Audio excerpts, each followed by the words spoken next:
And we are recording episode 301. Do I have shit in my hair? Episode 301.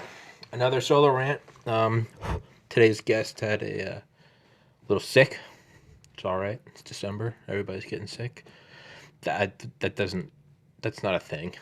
But she will be on Thursday. And it will be an interesting episode. Actually, fuck it. If anybody's interested, it is Helen Patton, granddaughter of General Patton. If you have any questions, please comment them. She'll be coming on Thursday. It's going to be a good time. I'll post that in the community post thingy. Well, what is on my shirt? It's a string. We are solo ranting again. Have a guest at 4, so we got to do this one quick. It is 2:42 p.m. Eastern time on December 30th, 29th, 30th. It is the 29th, 2020, December 29th, 2020, 2:42 p.m. Eastern time. And yeah, so guest bailed. Apparently, I'm just walking in circles. Yeah, guest bailed, and so we're gonna do a solo rant.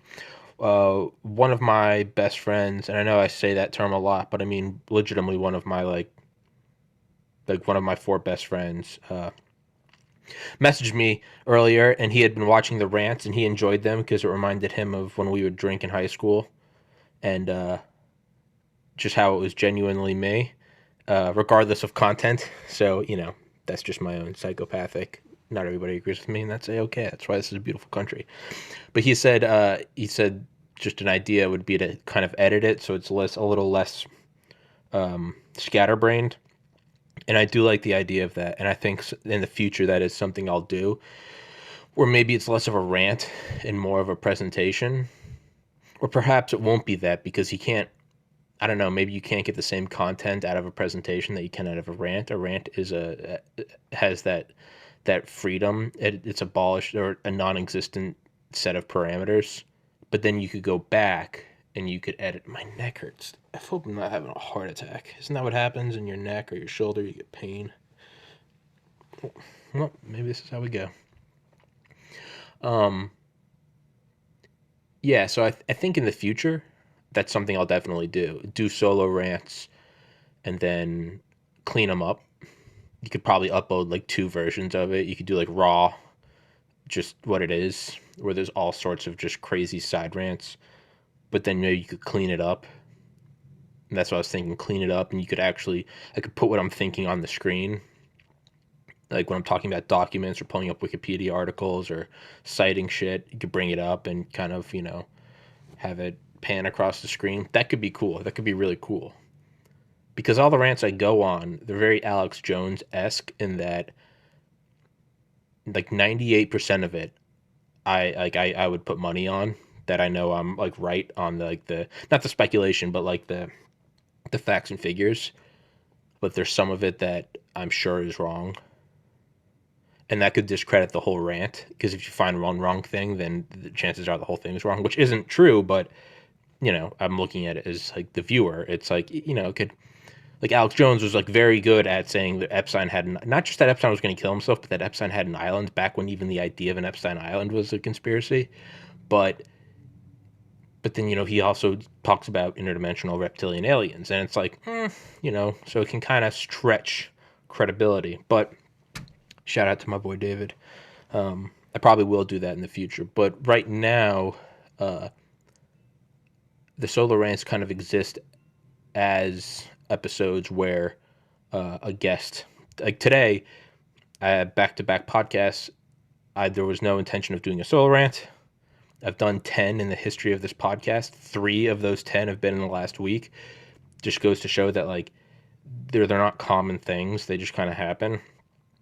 That being said, I didn't wake up thinking I was going to do a solo rant today, but guest is Helen Patton is not feeling well, and she'll be on Thursday, and I've got a guest at 4, so we are on a solo rant. Actually, I have a bit of an earache, and she said she had an earache. I'm going to turn the fan on. But, so, The episode I did the other day was on Project 8200. That CIA remote viewing sub project of Project Stargate under Skip Atwater, Pat Price, Joseph McMoneagle, Hal Puthoff, all those guys. Stansfield Turner, the director of the CIA, and remote viewing, and how sure there was like some crazy shit about like looking at aliens and stuff, but they also did use it to this is where like I need a fact check, but I'm pretty sure they did it to actually find Soviet nuclear subs like in transit, which is insane.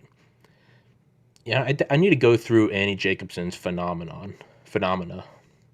I need to read that. I've started it like 3 times and I get like halfway through it and I don't finish it. And that's happened with several books before. And I just find that there's like a right time for me to, I don't force it. I'll start it and go through halfway through, 2-3 times over the course of a year or two. And then one day it'll be like, oh, this is a topic I want to read now. And I'll listen to it and I'll go through it and it's wonderful. That happened with Operation Paperclip by Annie Jacobson a couple times, where I started to go through it and then I just didn't finish it. And then finally, on like the third attempt, I went through the whole thing, and it's one of my favorite books now. I mean, top 10 favorite books. Operation Paperclip by Annie Jacobson. Area 51 by Annie Jacobson.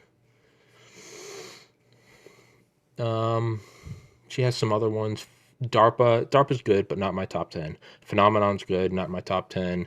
Surprise Kill Vanish is in my top, or not my top 10, but it's a good one. Operation Paperclip by Annie Jacobson. Area 51 by Annie Jacobson. Metamorphosis of Prime Intellect, a sci-fi book by Roger Williams. He comes on here a lot. That's my favorite book, so it's obviously in the top 10. Raven Rock by Garrett Graff. Ghost by Jefferson Morley. Wisdom of Insecurity by Alan Watts. Probably Food of the Gods by Terrence McKenna. That's 7. And I know I'm leaving some out, obviously. Singularity is Near by Ray Kurzweil, 8. But I haven't read that in like 15 years. 2 more. Alchemist by Paulo Coelho. It's 9. It's a 10th.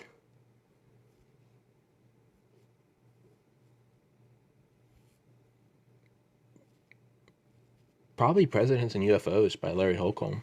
I mean, truly, yeah. Not that anybody asked. But, yeah, circle back around to Phenomenon sometime. Give that a proper episode. But, so I touched on Project 8200.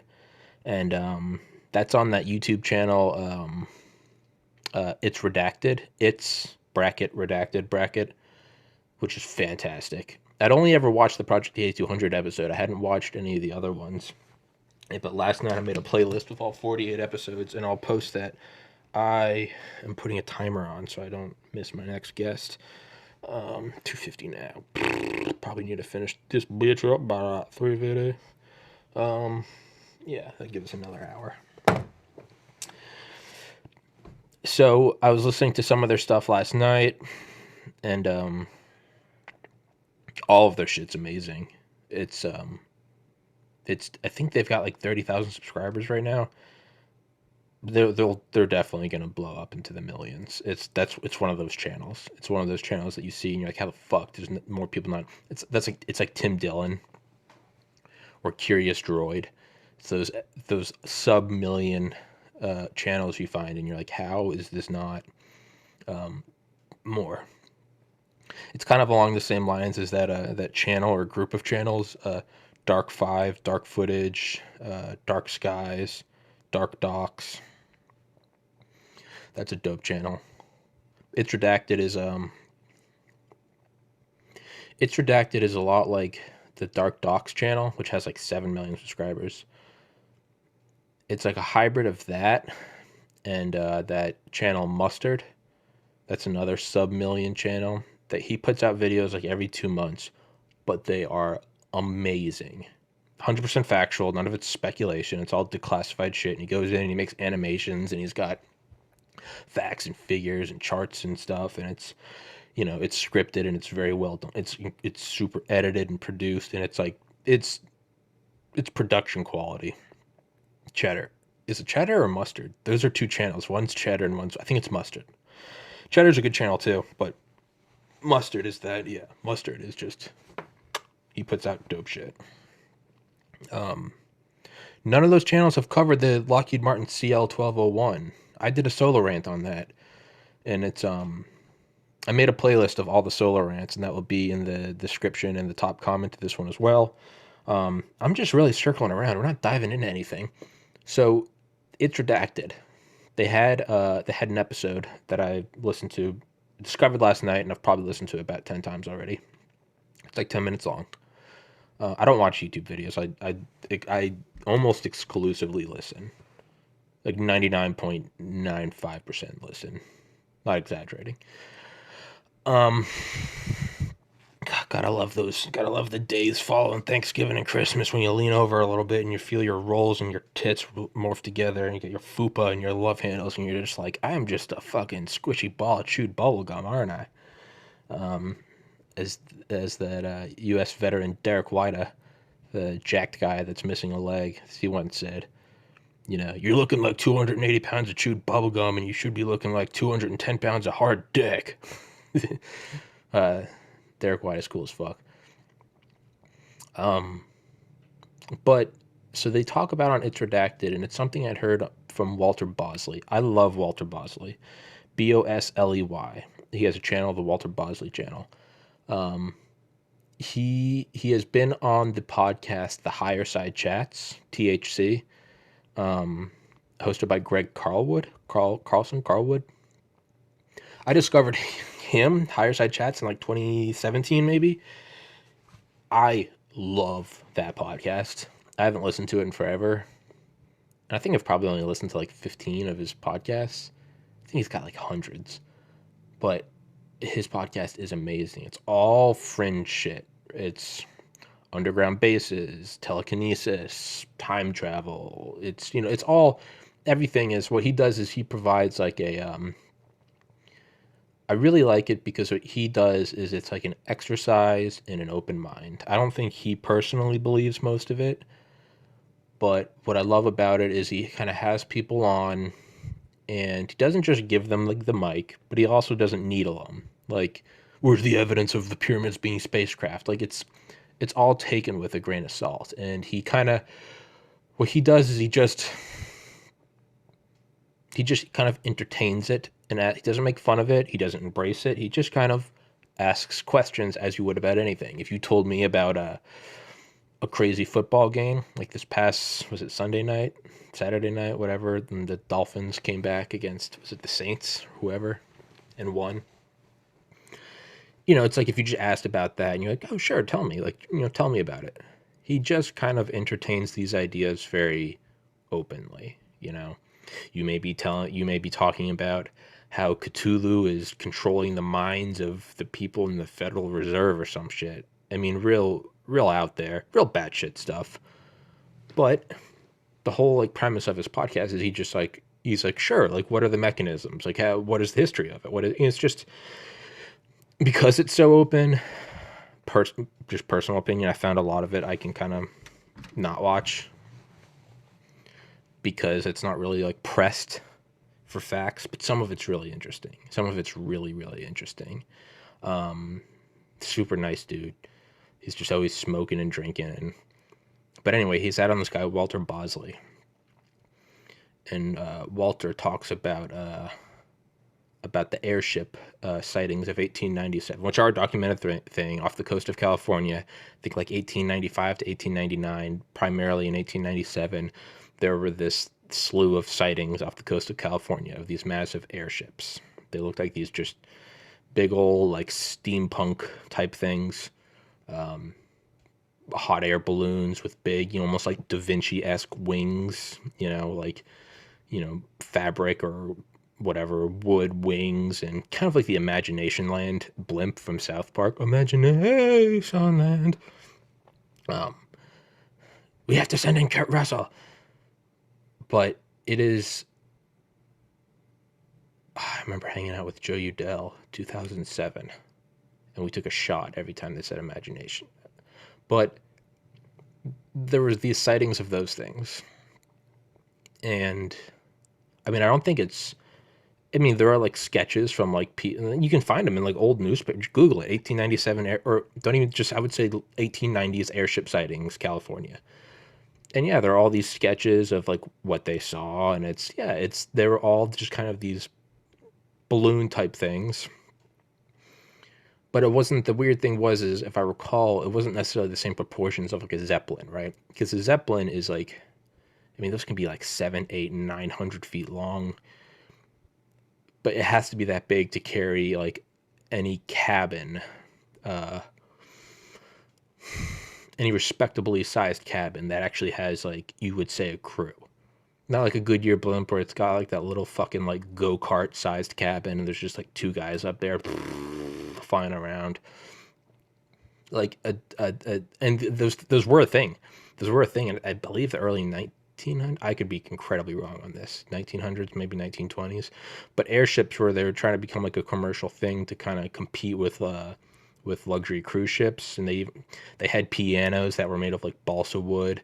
They had, everything was super lightweight so that you could kind of cruise above the ocean in style. You could get suites, you could get like duplexes. It was, I wish they would come back.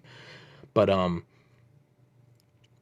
apparently like they didn't have the same proportions of like, to have, 4 bedrooms, this thing has to be like 1,000 feet long.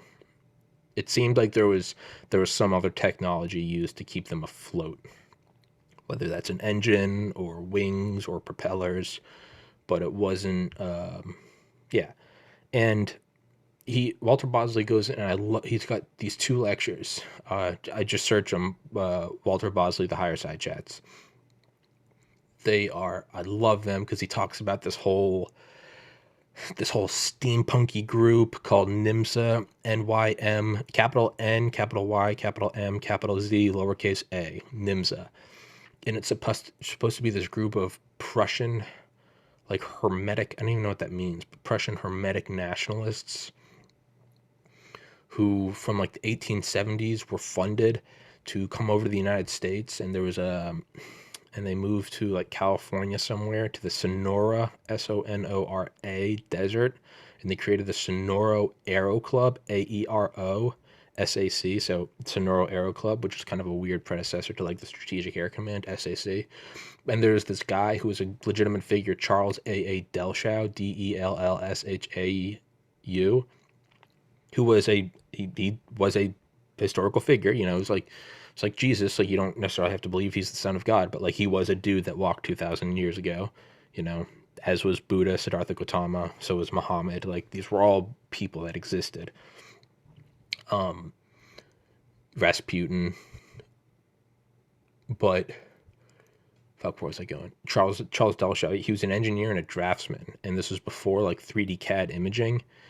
And so like when you would make a craft, like you would have to draw every piece of it for like blueprints so that people could look at it, or engineers. I don't know why I'm trying to pretend like I know. And hopefully the audio is a little bit so but he drew all these things, and he drew like hundreds of them, these like detailed craft, and they were all like brightly colored, but there were all these weird airships. I mean, really steampunky shit. It was from like the 1870s to 80s, I think. I think it might have been 1850s to 1870s. The first one started in like I want to say like the 1860s, maybe 1850s. I think that's about as early as they go. And they kind of wrapped up around the 1890s, late 1890s. So we'll say a 50-year span, 1850 to 2000. And so Charles Delshow was part of this group. There's another guy, Amos Dolbear? AmosDollbear, I think, Amos Dolbear. But he was like the commandant of West Point. Like, these were legitimate historical figures, and like respectable guys in their fields. and they would talk about all these like craft they were building out in the Sonora Desert, and they called it the Sonora Aero Club. And it was like they were just fucking. This is like 50 years before the Wright brothers, and apparently or allegedly, they went to I forget the name of his name, but the Secretary of the Department of War. And the Department of War was founded on my birthday, actually, August 7th, and it later became the Department of Defense. But apparently it was the secretary or whoever, maybe the acting of the Department of War under Abe Lincoln. Apparently Amos Dolbear, and I could be butchering all this now, but the loose general idea or alleged idea or a claim is accurate in that it's accurate to what Walter Bosley said. Now, how accurate is that? Who knows? But apparently they went to Abe Lincoln's top guy and proposed this thing. And they were like, yo, like, here's this idea for this, like, flying machine. You could use it to turn the tide of the war. And allegedly, they turned it down, said they weren't interested. It didn't have any practical use. Couldn't really go into it. And so the story goes. What we do know, and this is not a conspiracy, this is documented fact in the Army Air Forces, in 1865, perhaps 1864, we know that the Union Army utilized the first hot air balloons against the Confederates. And it's actually at the beginning of Gorgon Stair by Arthur, is it Arthur Michel? Arthur Holland, Arthur Michel Holland. I want to find his name because it's a legitimately good book that I highly recommend. That's in the top 10. Gorgon Stair by Arthur Holland Michael. Michel. But he talks, and he worked. I don't want to make any claims because I don't know for sure, but I know he worked in the U.S. government, or at least U.S. government funded think tanks for like drone warfare and AI. He's got a dope Twitter. But his book, Gorgon Stair, Eye in the Sky, Rise of the Gorgon Stair, How It Will Watch Us All and Change the World Forever.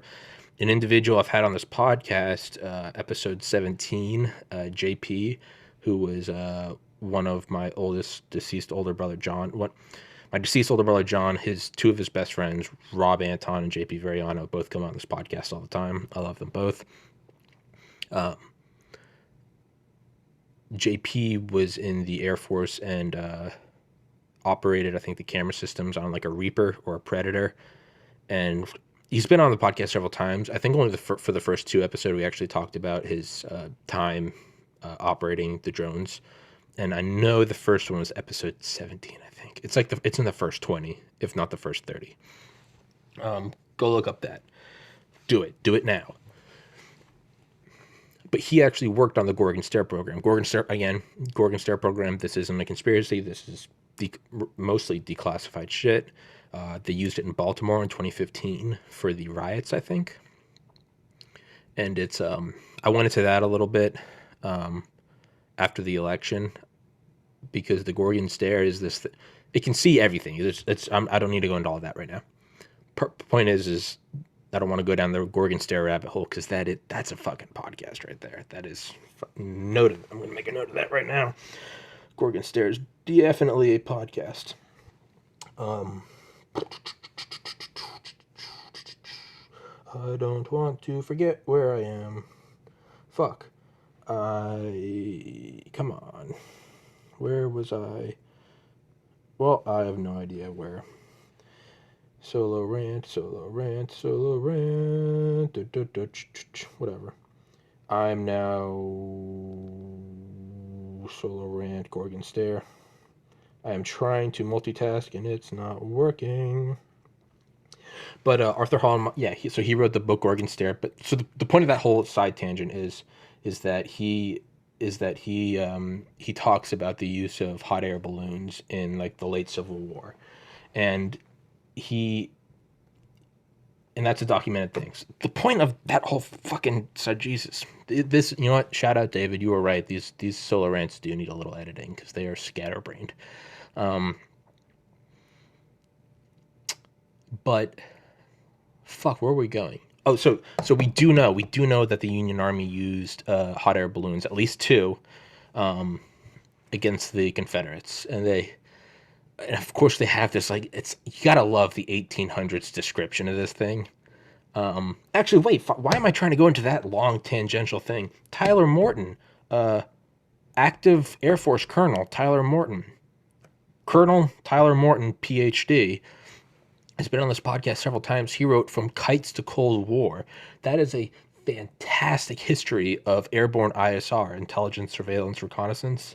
Fuck, that one's a good. That's why I don't like making lists of top 10 books, because then I find other ones that I love. But point being, Tyler Morton was on this podcast several times. He's a dope guy. Highly recommend checking out his book, From Kites to Cold War. It's not on Audible, but it is on Kindle. It's like $10. Go grab it if that's what you're interested. It's insane. But he talks about the use of hot air balloons in the Civil War, and but even in Europe, I think it was used in like the 1700s between like France and like maybe Britain or something, and they would use them for reconnaissance. I mean, they're up there and they're in these baskets and they're in like like 9-piece suits and they've got like long fucking like single monocle like telescopes, and it's just like of course over there, and I don't know what kind of voice that is, and there's actually it's actually I think it's the earliest documented evidence of a fighter pilot mentality, that sort of jock cocky ego, because the legend goes that one of the, I guess on the lines of the British, they like shot a cannonball at the basket, the blimp basket, and it like obviously it's like a bunch of guys telling stories. Yeah, the bullet went right by my head. It was probably like 1,000 yards away. But the legend goes that this cannonball whizzed right beneath the basket, and the French guy apparently turns around and holds up a middle finger and says like "Vive la France." If that is not like 200 years preceding like Top Gun, like taking the picture. But yeah, so we know hot air balloons were used. And so to bring it back to Walter Bosley, he actually, so he said that, so we now know historically, not even Walter Bosley kind of can, I love him, but I mean, you can't prove it. But so we do know that airships were used. And, yeah, the description of them by the Confederate soldiers, you just gotta love how like Victorian, antique, even the way of writing was. It wasn't just like, yo, they've got air support, fuck, enemy AC-130. No, instead it was, I think they were like, above yonder in the star-filled firmament lies technology of a great heavenly eye. It's like, they don't even fucking talk like we do. But, yeah, so we know that those were used. And so what Walter Bosley hypothesizes is that Amos Dolbear and Charles Delshow were actually not turned away by the Department of War, but rather perhaps publicly said that, but privately did go in to work with the Department of War to act as surveillance. Now, according to Walter Bosley, and this is, again, when I say accurate, it's accurate. It's accurate in relation to Walter Bosley's tale. Now, whether or not Walter Bosley's accurate, but it's like canon, right? It's like canon of Lord of the Rings or something. When you say it's accurate in relation to the accepted canon of Lord of the Rings, not accurate related to were there actual trolls and hobbits, right? So Walter Bosley says that the Sonora Aero Club allegedly, and there's kind of some plot holes in his story. They went to the Department of War. The Department of War turned them down, but we do know in 1864 and 1865 they did use hot air balloons. But he says they went back to the Sonora Desert and tried to break away from the group in Prussia, the NIMSA. Walter puts forward the idea that NIMSA is actually the original military-industrial complex, the technocratic elite 75 years before, up to 100 years before Eisenhower warned of it. That technocratic elite was hot air balloons and like steam engines. But in relation, that's what it was. And apparently the Sonora Aero Club was very of the I don't know of the Oppenheimer school of thought. They created this thing and then started to backpedal.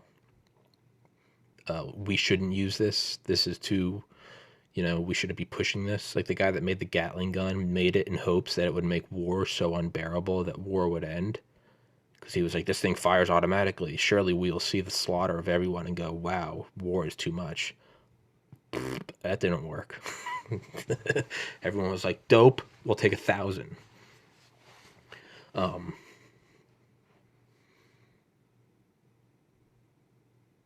So, but apparently these guys in the Sonora Aero Club were very like, we don't want to weaponize this. NIMSA, NYMZA, back in Prussia, they wanted it weaponized. They were like, can we put like a Gatling gun on it? Can we put weapons? Can we drop bombs? Could we put a cannon on it? Sonora Aero Club, they were very Oppenheimer-ish, and no, we can't.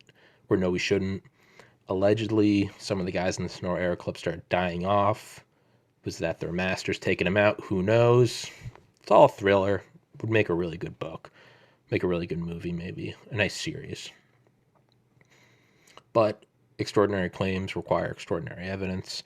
But there is evidence of Delshau's drafts. We do know that Amos Dolbear was the commandant of West Point. I think it was Amos Dolbear. One of the guys involved in the Sonora Aero Club was the commandant of West Point leading up to World War I.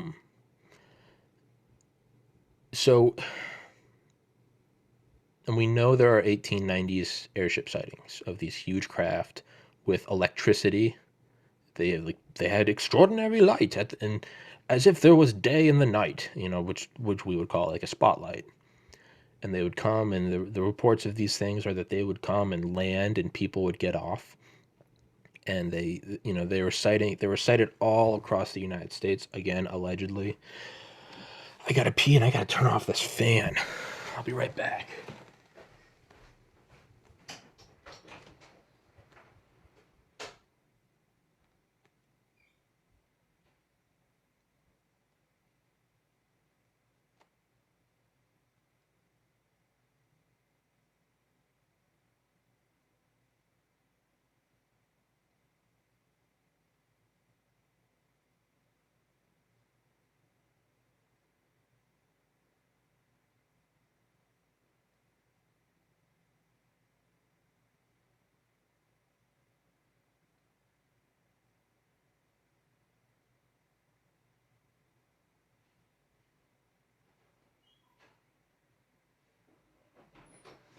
Yeah, so the whole point of this rant, to tie it back to oh God, take a fucking aspirin. Man, I sure hope aspirin or Tylenol don't have a cumulative effect of killing you, because if they do, they're gonna kill me. So the whole point, I guess, of this rant is to bring it back to the It's Redacted channel and their claim about really about the Tic Tac off the USS Nimitz.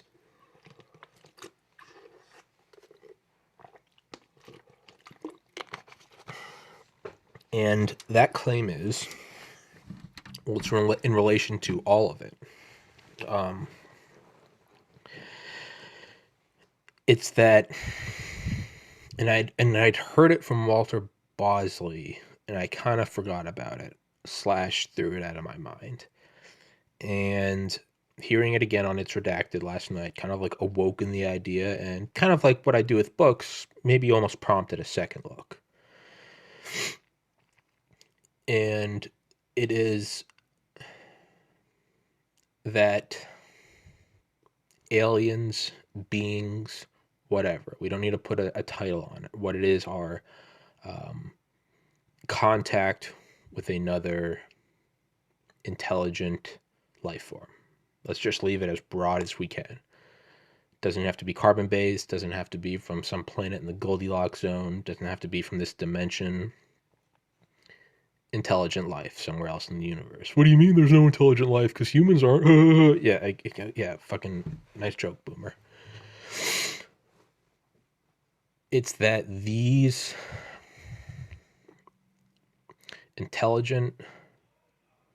this intelligent sentience makes contact to us in a form that we can accept, that we can digest, that we can relate to.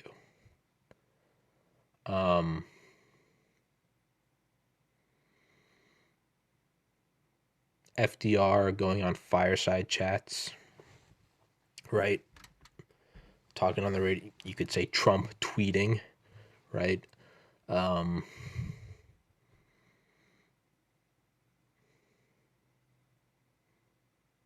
You could say presidents going on night shows, a picture of Obama smoking weed. Hey, I voted for Obama.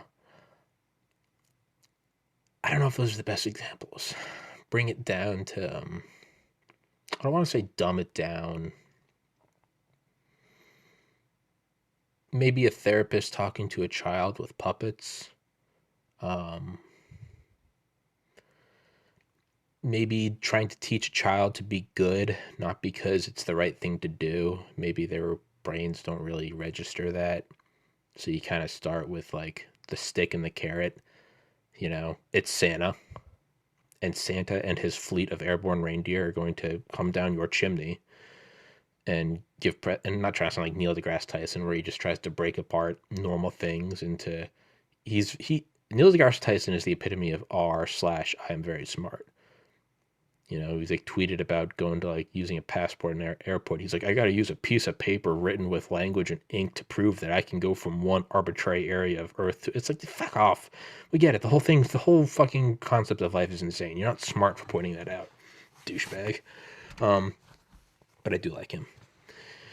It's the idea that this intelligent sentience approaches us in a form that we can relate to. I don't know why I'm trying to dance around it or prep it. It is right now, we see them as UFOs. We see them as going to the USS Nimitz. It's something that went, right? Commander David Fravor says that at altitude that he was at, that an SR-71 going full speed from the second it passed you to the second it disappeared over the horizon is about 60 seconds. That goes Mach 3 to Mach 3.3. Allegedly, Brian Schul said he got it going higher. I think his analogy was it's like having a cheetah on a leash. We know that it went over we know that the Tic Tac disappeared in less than a second. So if you do the math, it comes out to something like Mach 100, Mach 200, which is 5 times faster than an intercontinental ballistic missile, which are fast, right? The X-15 went like Mach 7. The X-43A Wave Rider went Mach 9.7, I believe. That was when I was in high school. They shot 2 off California towards Hawaii, and I think both crashed. The space shuttle upon re-entry is like Mach 20 to 25. I think the Helios spacecraft, which we shot at the sun like 30 years ago, I think that got up to like Mach 100. Point being is, how does the Tic Tac appear? Cylindrical, like a Tic Tac.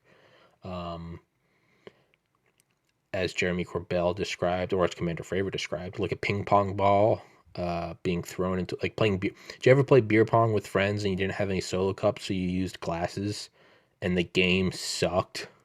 Because if unless you did a swish, unless you just perfectly plopped it down in the middle of the beer, it would and just fly out.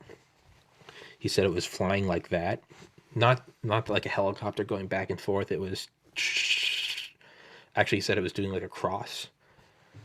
cylindrical, no cockpit, no exhaust plumes, no fins, no, they did say it had two little appendages. No fins, no visible propulsion, no necessary thermal difference. I think the Go Fast video, which is there's like three primary ones that kind of came out in 2020-ish. Don't rip me apart on that. The Tic Tac, the Go Fast, and the gimbal. The Go Fast is the one they caught with a tracking camera, and the thermal view showed that it was colder than the ocean because it was looking at it from above, and this thing was zipping across the ocean, and they track it. Which doesn't, okay, whatever. But if something's going that fast, there's no heat coming off of it. There's no engine. There's no, I mean, sure, the SR-71, they like would leak like cesium into the exhaust trail because it somehow like dissipated it on the thermal scope. And I think the same thing with like the B-2 bomber. They say its wings are at the forward and back. The leading edge and the trailing edge are like charged. There's a charge difference. I'm not going to pretend like I know about that. Point is, Jesus Christ. Shout out David. You know what? Third time I'm shouting you out, David. I do need to edit these in the future sometime because they're all over the place. Is that so? How does the Tic Tac come to us? In layman's terms, it's a super advanced craft that, like, you know, if something went, I think over Iran in 2004, there was allegedly a Mach 10 drone. That's within the realm of possibility. I mean, it really is. When Kennedy was president, a year after Kennedy died, the SR-71 flew at 85,000 feet, Mach 3.3. In the 70s, the D-21 tagboard drone launched off of the back of the SR-71 with a radar cross-section 10,000 times smaller. It flew to 100,000 feet and went Mach 5 per Ben Rich in his book Skunkworks. Even though he claims hypersonics are impossible, he also claims that it went Mach 5 because he said it went 4,000 miles an hour. But if that's possible in the 60s, sure, insane, but not beyond the scope of possibility. We know that DARPA, before they were even DARPA, back when they were just ARPA, we know that they created the internet to connect nuclear bunkers in the 50s. Because as Curtis LeMay's deputy, Thomas Powers, said, without my phone, all I control is my desk, and that's not a very lethal weapon. He, you know, if he can't reach his other bomber fleets or other bunkers other than the one in Offutt, Offutt, that Air Force Base, the one where Bush landed on 9/11, which is also where Curtis LeMay, Bombs Away LeMay, set up the Strategic Air Command when he took control of that. So we know the internet as we know it. I mean, granted, it was a loose connection, but the idea that there was an internet in the 50s is insane. So the idea that there was a Mach 10 craft in 2004, you can kind of fuck with, right? Sure. Space shuttle in the 80s, Mach 25, sure. But the Tic Tac comes to us as this like Mach 100 at least. It goes back and forth. No visible propulsion, no heat trail. No nothing, seemingly intelligent, and can just zip around like nothing. And if you go back and listen to Fravor, he talks about how there could be a whole time dilation. That's another podcast for another time. Let's not do that right now.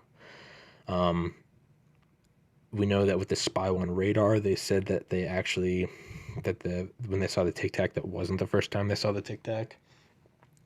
It was actually, they had been noting fleets of these things coming down from 80,000 feet to just above the surface of the ocean, like instantaneously for weeks. So the Tic Tac comes to us as this thing that, like, Mach 10 drone over an Iranian nuclear facility, sure. Absurd, fantastic, but it might have been ours. Tic Tac, I don't know. Same thing, you know, what did we see in World War II? The Foo Fighters, and that's not a conspiracy. Foo Fighters, FOO, which Dave Grohl named his band after. The Foo Fighters is actually a phenomena of these balls of light that would circle U.S. and German bombers and planes. They would go off the wings, they would come in weird patterns, they would show signs of intelligence. Allegedly, they would even fly through the ships down the center, just these balls of light freaking out the crews. They would fuck with their radars and their compasses. FDR actually tasked James Doolittle, of the Doolittle raid. Is it Jimmy, whatever, Doolittle, of the Doolittle raid. Lights getting a little bright. Of the Doolittle raid to go find out what these things were. Fuck. So that shows that FDR didn't think that these were ours. Whatever, I'll just turn that thing back up. We know the Germans, so we went and looked at these things in World War II, the Foo Fighters, because we thought they were German, and we now know that the Germans thought that these were Ally. These weren't ours. 1890s, we have the airship. Big craft with electricity. You could go back farther, and you could say that, I mean, if you really want to get out there, you would, maybe it comes across in the form of Jesus, a guy that can allegedly walk on water, turn water into wine, heal people. You know, would that just be a form of, you know, biotechnology or nanotechnology, some sort of, you know, healing your genetic material, like real-time cellular restoration. But he just comes in the form of this carpenter's son, right? Is that what this would be, or any religion? You know, there are always these beings of light, angels, feelings of peace and bliss. Do they somehow put your mind at ease at a distance? Is there a way that they, you know, calm your mind? Could they emit a frequency that had the same effect of Valium or Thorazine or Xanax? I mean, cymatics tells us that matter can be formed into any shape from a sound frequency, right? Watch Cymatics by Nigel Stanford. It's like a 3-minute music video. It's fantastic. Could there be a frequency that at a distance can cause the neurotransmitters in your brain to form different patterns which result in fear or bliss or anxiety, right? We have all these things. Is that how these intelligent beings come to us? They come in forms that we, you know, because if you saw a Tic Tac in 2000 BC, sure, it would be fantastic, but that might not be the best way to do it, because the fact that there's anything flying is fantastic, let alone no propulsion or thermal trail. It's just the fact that it's flying at all. So it maybe doesn't have the same impact, right? I wouldn't necessarily bring back a MacBook Pro with the M1 chip to Alan Turing. I might just bring back anything, like a calculator.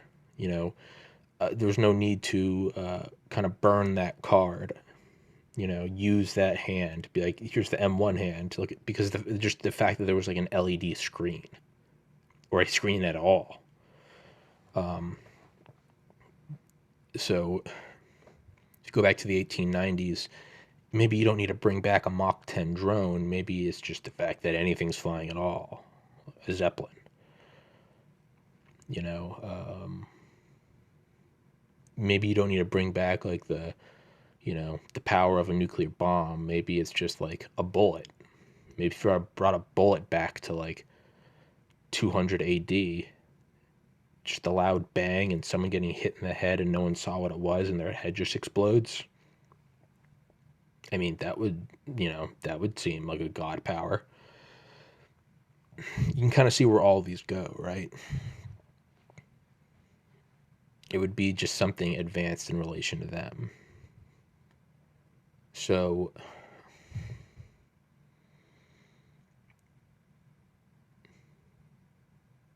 right, it would be something showing up outside of Earth, an alien craft. Well, what is that edge that they're showing? It would be faster than light travel. So that's how we would go, oh, this is something that's not us. That's what I'm trying to get at, is they come across as a technology that is just at the cusp, but no further than something that is it evokes a feeling of that's not ours, right? In modern day America or what your country is like, that's an advanced craft. I don't think that's American. I think that's alien. It's that feeling of that's not ours, right? So if you're some fucking king in a castle, it would be, yeah, I don't know, a Zeppelin. You'd be like, that's not ours. Like that Da Vinci guy had some ideas about flying shit, but that's not ours. That's a Zeppelin. That's a big balloon. I don't even know what a balloon is, right?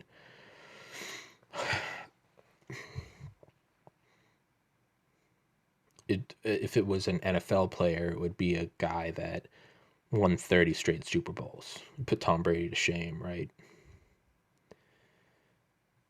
Yeah, that's how you would. Yeah,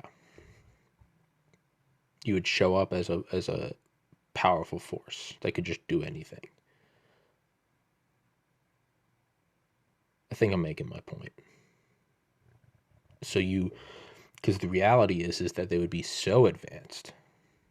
They would be so Arthur C. Clarke, any sufficiently advanced technology is indistinguishable from magic, so as not to go so far ahead as to discredit the observer. Because if you go too far, it's like the kind of along these lines, like, the difference between the difference between madness and genius is profit margin.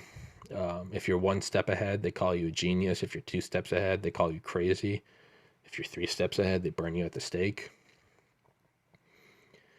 You wouldn't want to go too far ahead, right?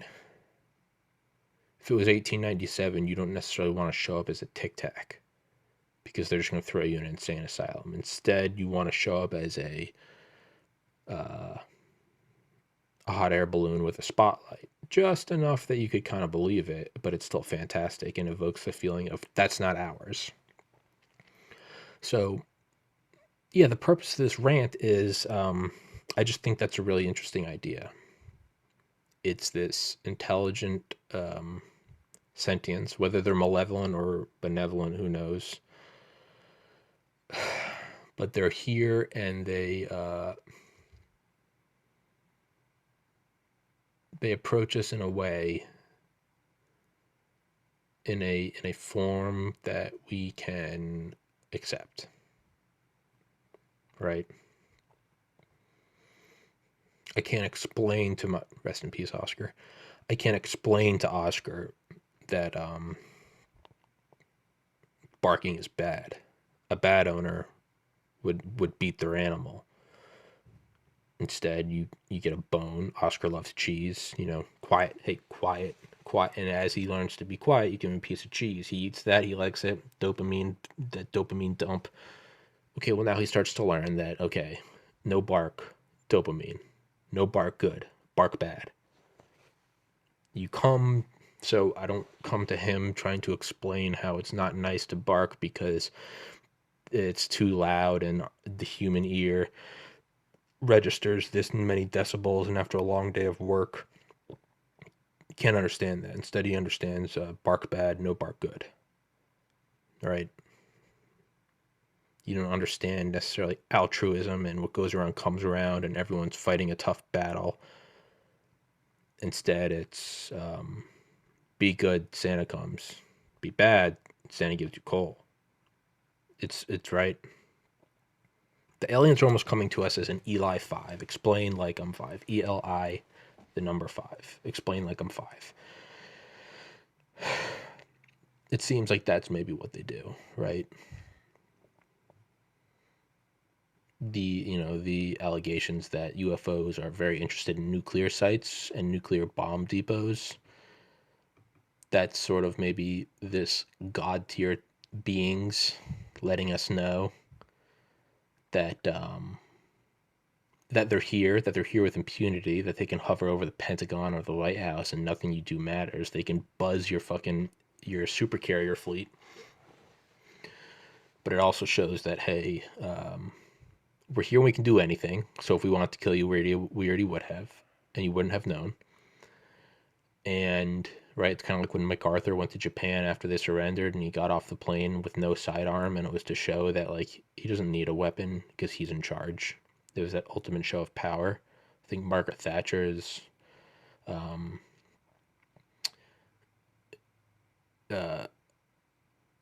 what was it?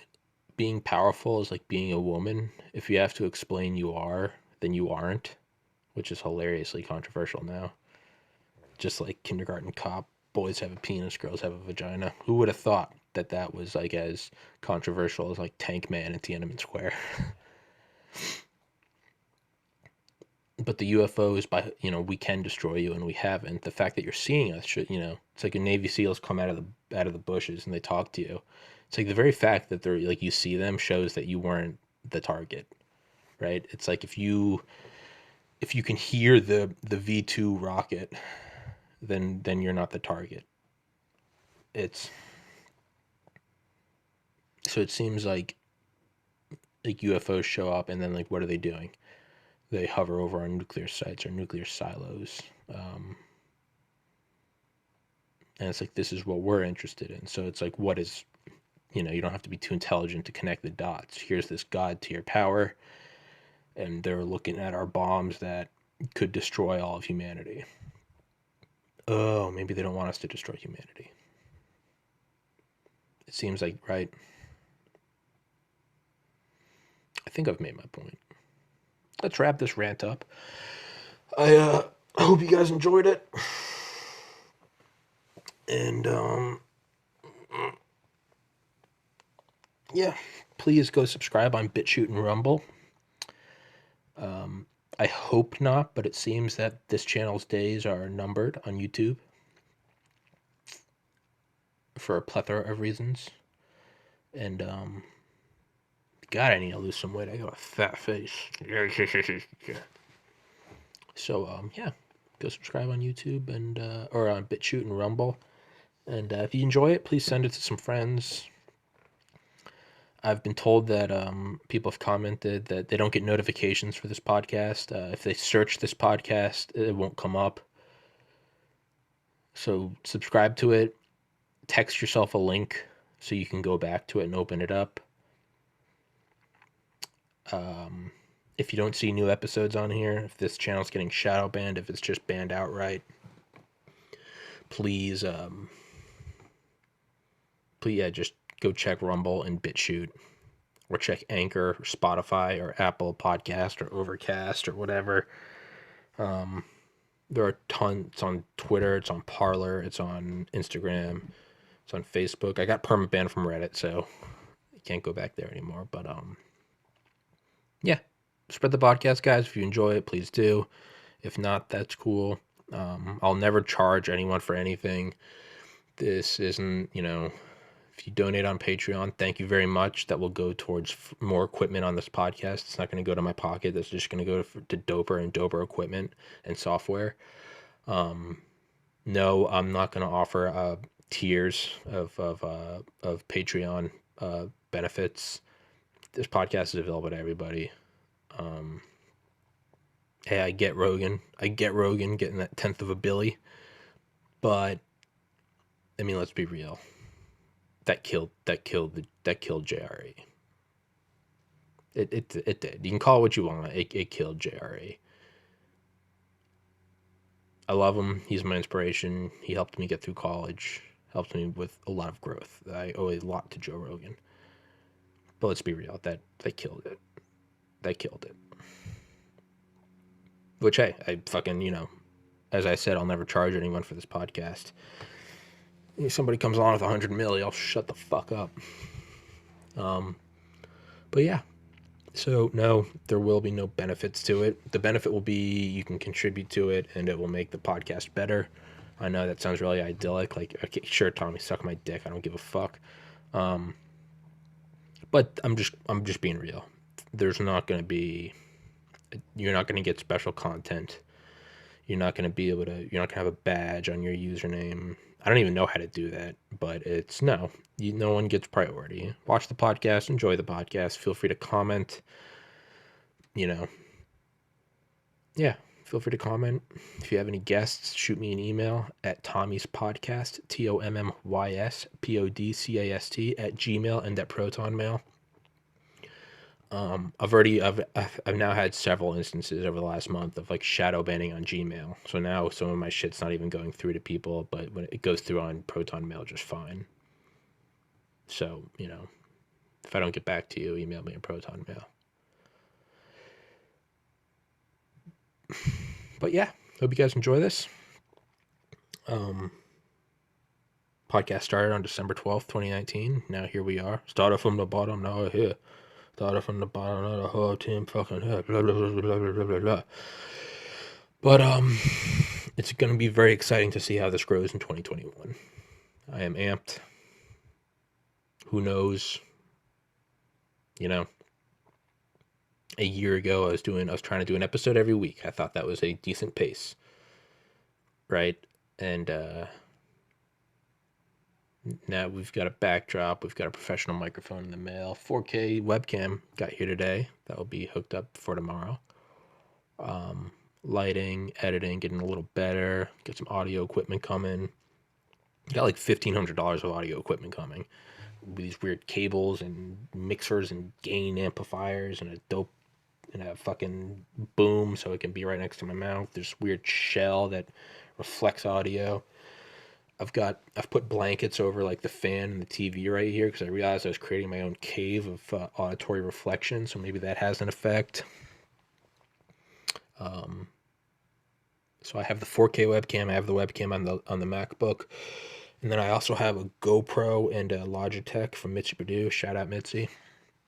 If anyone knows how, I might need to get yeah. And so I have the camera and the audio, and I've got several webcams. I've got 124 terabytes of storage. What I would love to do is, if somebody wants to donate $80,000, get one of those a Mac Pro just fucking cranked up, like the terabyte of RAM. That's what I would love to get. I would love to get a Mac Pro with like a petabyte of storage, 100 gigabit Ethernet. That's the goal for this time next year. That's the goal for December 29th, 2021. Mac Pro, completely topped out. Dual monitor.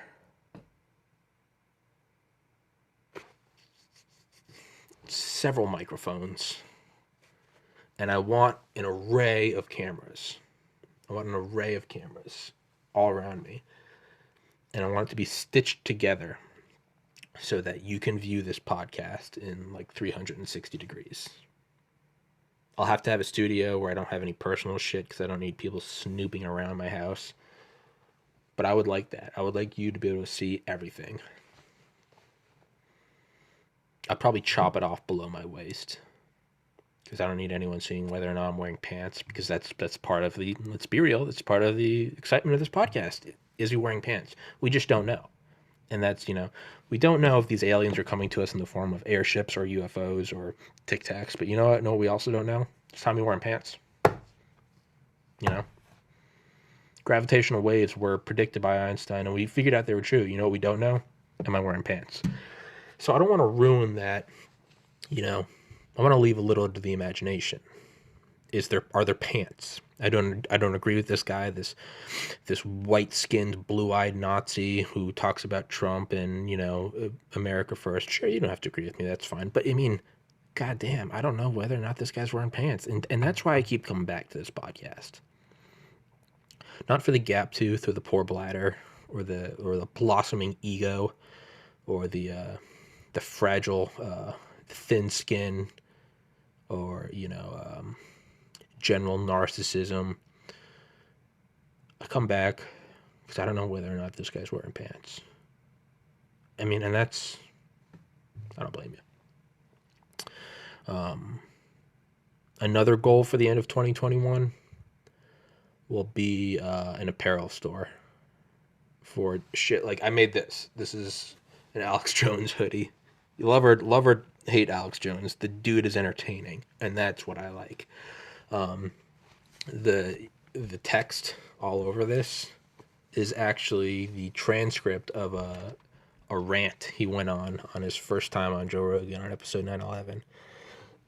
It begins with the elite are all about transcendence.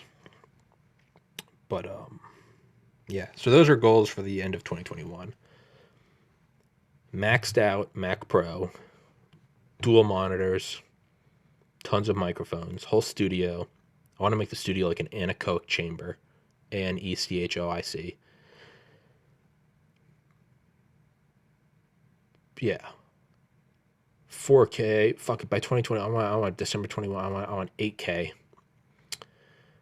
I want it to be in like 240 frames a second. So if for whatever reason you want to watch it in slow mo, it can be in slow mo.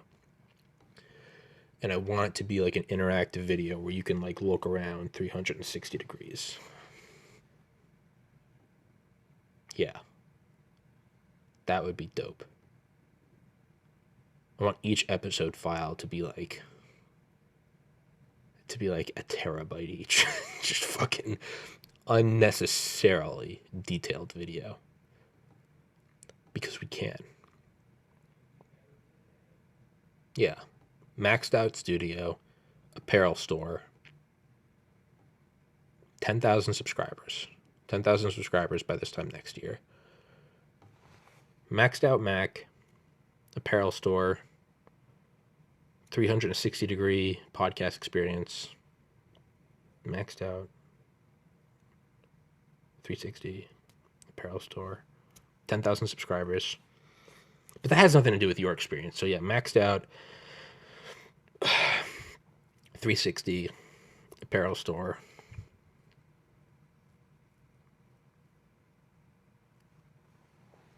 Probably like live stream. I don't like live, but I would like near instant upload. A fucking thriving comment section. I don't know. Make a little community out of this shit. Yeah, I don't know. I hope you guys enjoy this as much as I do, because I thoroughly enjoy this. Thank you to everybody that watches. You fucking make this thing real. And that's a lie. I make this shit real. But no, seriously, thank you for watching. Thank you for commenting. I love it. And stay safe, everybody. God bless. Let's finish 2021 strong. And I think my alarm is about to go off any second. So yeah, let's wrap this bitch up. Thanks for being here, everybody. And yeah, that's all I got. Peace.